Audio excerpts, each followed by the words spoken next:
بسم اللہ الرحمن الرحیم۔ السلام علیکم، آپ دیکھ رہے ہیں الف نیوز اور میں ہوں آپ کے ساتھ ماجد علی۔ شامل کرتے ہیں آج کی ون لائن ہیڈ لائنز۔ نئی دہلی میں ہائی الرٹ، مودی آج وزارت عظمیٰ کا حلف اٹھائیں گے۔ نریندر مودی آج تیسری مرتبہ وزارت عظمیٰ کے عہدے کا حلف اٹھائیں گے۔ بھارتی میڈیا کے مطابق تقریب حلف برداری آج شام 7:15 بجے نئی دہلی میں ہوگی، جس میں کئی غیر ملکی اہم شخصیات کے بھی آنے کا امکان ہے۔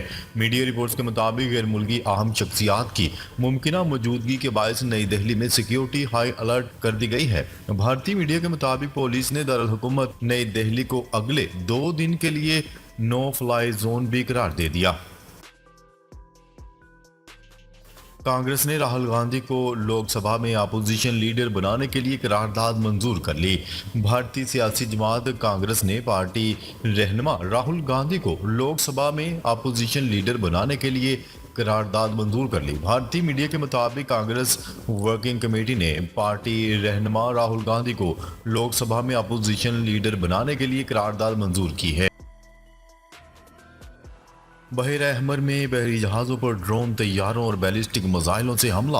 یمن کی مسلح افواج کے ترجمان یحییٰ ساریہ نے اپنے ایک بیان میں کہا ہے کہ بحیرہ احمر میں 2 الگ الگ کارروائیوں میں مقبوضہ فلسطین کی طرف جانے والے 2 بحری جہازوں پر حملہ کیا گیا۔ بیان میں کہا گیا ہے کہ مقبوضہ فلسطین کی بندرگاہوں کی طرف جانے کی کوشش کرنے والے ان دونوں بحری جہازوں پر ڈرون، طیاروں اور بیلسٹک میزائلوں سے حملہ کیا گیا۔ حزب اللہ کے میزائلوں نے اسرائیل میں خوف و ہراس پھیلا دیا۔ موساد کے انٹیلیجنس اور آپریشنز کے سابق سربراہ کا کہنا ہے کہ حزب اللہ کے پاس ایسے دفاعی سسٹمز موجود ہیں جو اسرائیلی جنگی طیاروں کی کارروائیوں کی آزادی چھین سکتے ہیں، اور ساتھ ہی ایسے میزائل بھی ہیں جو اسرائیل کے گیس فیلڈز کو سینکڑوں میں تباہ کر سکتے ہیں۔ فارس نیوز کی رپورٹ کے مطابق یہ الفاظ موساد کے انٹیلیجنس اور آپریشنز کے سابق سربراہ نے اسرائیلی خبرساں ادارے کو انٹرویو دیتے ہوئے کہے۔ خبرساں ادارے سے گفتگو کرتے ہوئے ان کا کہنا تھا کہ لبنان کے ساتھ بڑے پیمانے پر جنگ میں داخل ہونے سے اسرائیل کی بطور ملک زندہ رہنے کی صلاحیت خطرے میں پڑ جائے گی۔ اسرائیلی فوج کو عالمی بلیک لسٹ میں شامل کرنے کا فیصلہ۔ اقوام متحدہ کے سربراہ نے اسرائیل سے بچوں کے خلاف مظالم بند کرنے کا مطالبہ کر دیا۔ اقوام متحدہ کے سیکرٹری جنرل انطونیو گوتریس نے بچوں کے خلاف مظالم پر اسرائیل کو مجرموں کی عالمی فہرست میں شامل کرنے کا فیصلہ کر لیا۔ اقوام متحدہ میں اسرائیل کے ایلچی نے کہا ہے کہ وہ اس شرمناک فیصلے سے بالکل حیران اور ناگوار ہیں۔ انہوں نے مزید کہا ہے کہ اسرائیل کی فوج دنیا کی سب سے اخلاقی فوج ہے۔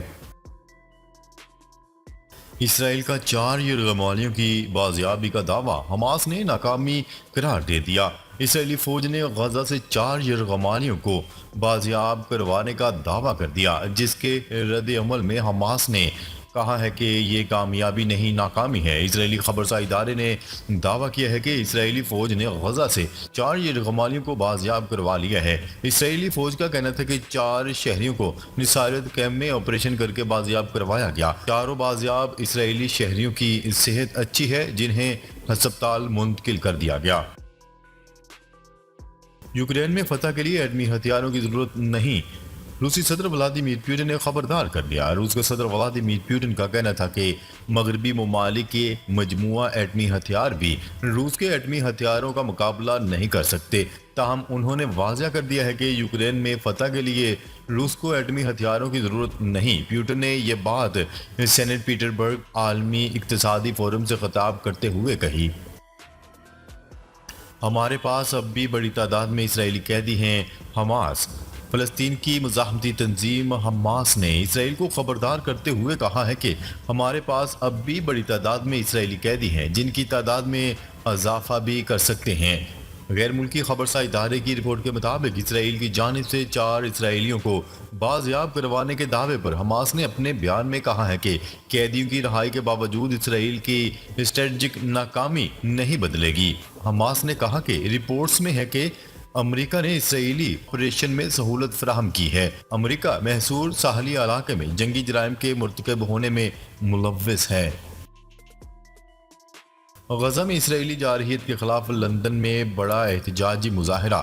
قومی مارچ برائے غزہ کے عنوان سے کیے گئے مظاہرے میں لندن سمیت دیگر شہروں سے ہزاروں افراد شریک ہوئے۔ مظاہرین نے رسل اسکوائر سے پارلیمنٹ اسکوائر تک مارچ کیا۔ شرکا نے برطانوی انتخابات میں اسرائیلی قتل عام کے خلاف آواز بلند کرنے والوں کو ووٹ دینے کا عزم ظاہر کیا ہے اور مطالبہ کیا ہے کہ برطانیہ غزہ میں جنگ روکنے کے لیے دباؤ ڈالے اور اسرائیل کو ہتھیاروں کی فراہمی روکی جائے۔ دیر البالہ میں اسرائیلی فوج کی بمباری 120 فلسطینی شہید۔ عرب میڈیا کی رپورٹ میں بتایا گیا ہے کہ اسرائیلی فوج کی دیر البالہ کے ہسپتال الاقصی کے اطراف گولہ باری جاری ہے۔ اسرائیلی فوج نے دیر البالہ میں نصارت المغازی اور البریج کیمپوں کو نشانہ بنایا۔ غزہ میڈیا دفتر کا کہنا ہے کہ اسرائیلی فوج کی بمباری سے 400 سے زائد فلسطینی زخمی ہوئے ہیں۔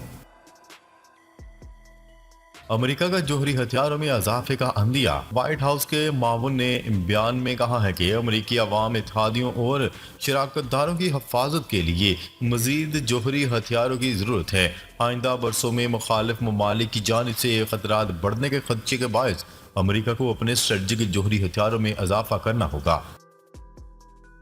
تمام ممالک ایندھن کمپنیوں کے اشتہارات پر پابندی عائد کریں، سربراہ اقوام متحدہ کا مطالبہ۔ اقوام متحدہ کے سربراہ نے کہا ہے کہ موسمیاتی تغیر سے نمٹنے میں مدد کے لیے دنیا بھر میں فاصل ایندھن کے اشتہارات پر پابندی عائد کر دینی چاہیے۔ اقوام متحدہ کے سیکرٹری جنرل انطونیو گوٹریس نے کوئلہ، تیل اور گیس کمپنیوں کو موسمیاتی بحران کا سبب قرار دیتے ہوئے ان کے اشتہارات پر پابندی عائد کرنے پر زور دیا ہے۔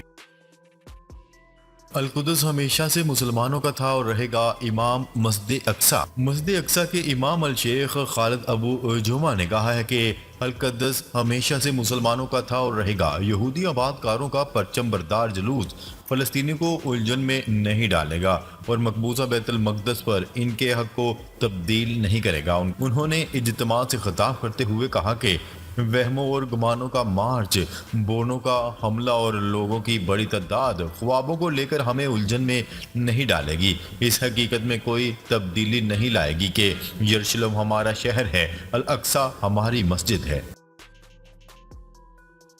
نائجیریا 300 حملہ آوروں کا 3 دیہاتوں پر دھاوا، 7 پولیس افسران سمیت 42 افراد ہلاک۔ نیوز رپورٹ کے مطابق زمفارا اسٹیٹ پولیس کمشنر نے بتایا ہے کہ تقریباً 300 موٹر سائیکل سواروں نے ریاست زمفارا کے گماریا گاؤں میں فائرنگ کی، جس کے نتیجے میں 7 پولیس افسران سمیت 12 افراد ہلاک ہو گئے۔ بغیر اجازت نامے کے حج کرنا جائز نہیں، مفتی اعظم سعودی عرب کے مفتی اعظم شیخ عبدالعزیز آل شیخ نے کہا ہے کہ بغیر اجازت نامے کے حج کرنا جائز نہیں ہے۔ مفتی اعظم سعودی عرب اور سینئر کونسل کے چیئرمین نے بیان میں کہا ہے کہ کسی کے لیے بھی بغیر اجازت حج پر جانا جائز نہیں ہے۔ حجاج اکرام سرکاری ہدایات اور حفاظتی تدابیر پر سختی سے عمل کریں۔ عازمین دوران حج سیاسی نعروں سے پرہیز کریں، سعودیہ نے خبردار کر دیا۔ سعودی وزارت حج و عمرہ نے حج انتظامات سے متعلق میڈیا سے گفتگو کرتے ہوئے کہا ہے کہ حج عبادت کے لیے ہے، نہ کہ سیاسی نعروں کے لیے۔ حج عاجزی، سکون اور روحانیت کا اعلیٰ ترین مظہر ہے۔ سعودی وزیر نے مزید کہا ہے کہ ہم چاہتے ہیں کہ ہر کوئی امن کے ساتھ تمام مناسک ادا کر سکے۔ ملک میں فی تولہ سونا ہزاروں روپے سستا ہو گیا۔ آل پاکستان جولرز ایسوسی ایشن کی رپورٹ کے مطابق ملک میں سونے کی فی تولہ قیمت 3600 روپے کم ہو گئی۔ نیوز رپورٹ کے مطابق 3600 روپے کمی کے بعد ملک میں فی تولہ سونے کا بھاؤ 2,39,400 روپے ہو گیا۔ حکومت مخالف تحریک پی ٹی آئی اور جے یو آئی فے میں معاملات طے پا گئے۔ حکومت مخالف تحریک کے حوالے سے پاکستان تحریک انصاف اور جمعیت علماء اسلام فے کے درمیان قربتیں بڑھ گئی ہیں۔ نجی ٹی وی چینل کے ذرائع کے حوالے سے دعویٰ کیا جا رہا ہے کہ مولانا فضل الرحمان کے تحفظات بانی P T I Imran Khan تک پہنچ گئے ہیں، جس پر عمران خان نے تحفظات دور کرنے کی یقین دہانی کروا دی ہے۔ ان کا پیغام مولانا فضل الرحمان تک پہنچا دیا گیا ہے۔ ذرائع کے مطابق عمران خان نے مولانا فضل الرحمان سے مل کر معاملات طے کرنے کے لیے 3 رکنی کمیٹی تشکیل دینے کا کہہ دیا ہے۔ ناظرین، اب تک کے لیے اتنا ہی۔ مزید خبریں لے کر بہت جلد آپ کی خدمت میں حاضر ہوں گے۔ تب تک کے لیے اپنا خیال رکھیے گا۔ اللہ نگہبان۔